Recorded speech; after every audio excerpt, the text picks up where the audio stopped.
આગળ વાત કરીશું વલસાડની તો વલસાડ જિલ્લાના ઉમરગામ ઔદ્યોગિક વિસ્તારમાં ત્રિદિવસીય ઇન્ડસ્ટ્રીયલ એક્સપોની તડામાર તૈયારીઓ ચાલી રહી છે। ડિસેમ્બરમાં યોજાનાર આ એક્સપો માટે કેન્દ્રના ઉદ્યોગ મંત્રીઓ સહિત મહારાષ્ટ્ર અને ગુજરાતના મંત્રીઓને આમંત્રણ આપવામાં આવ્યું છે। ઉમરગામ ખાતે 1000થી વધુ એકમો આવેલ છે। ભારત સહિત વિદેશના રોકાણકારો અને ઉદ્યોગ જગતના લોકો આ એક્સપોની મુલાકાત લે તેવા પ્રયત્નો હાથ ધરાયા છે।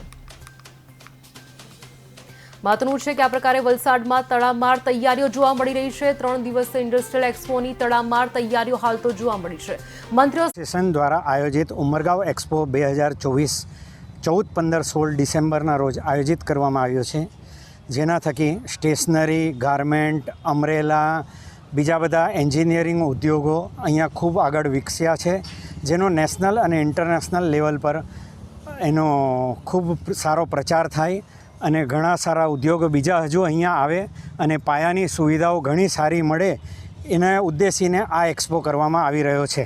આપણે ઉમરગામ ઇન્ડસ્ટ્રીયલ એક્સપો 14, 15, 16 ડિસેમ્બર 2024ના રોજી રહ્યા છે, જેનું કામ ફૂલ ફ્લેશમાં ચાલી રહ્યું છે। બેકગ્રાઉન્ડમાં તમે જોઈ શકો છો। આપણે એટલે યોજી રહ્યા છે એક્સપો કે ઉમરગામને વેગ મળે નેશનલ અને ઇન્ટરનેશનલ લેવલે, અને જે આપણા ઉદ્યોગો છે અહીંયા જેને એને નાના ઉદ્યોગોને ફર્સ્ટ ટાઈમ અહીંયા એક્સપો માટે એક્સપોઝર મળે, અને જેથી કરીને એ લોકો આગળ નેશનલ ને ઇન્ટરનેશનલ લેવલમાં પાર્ટિસિપેટ કરે એક્ઝિબિશન, એના માટે બી આપણે પ્રયત્ન કરી રહ્યા છે। અહીંયા સારા એવા 150થી વધુ નાના મોટા સ્ટોલો છે, અને ઉમરગામ ને ઉમરગામથી બહારથી બી સ્ટોલો આવી રહ્યા છે, અને બહુ જ એટલે ફૂલ ફ્લેશમાં કામ ચાલી રહ્યું છે।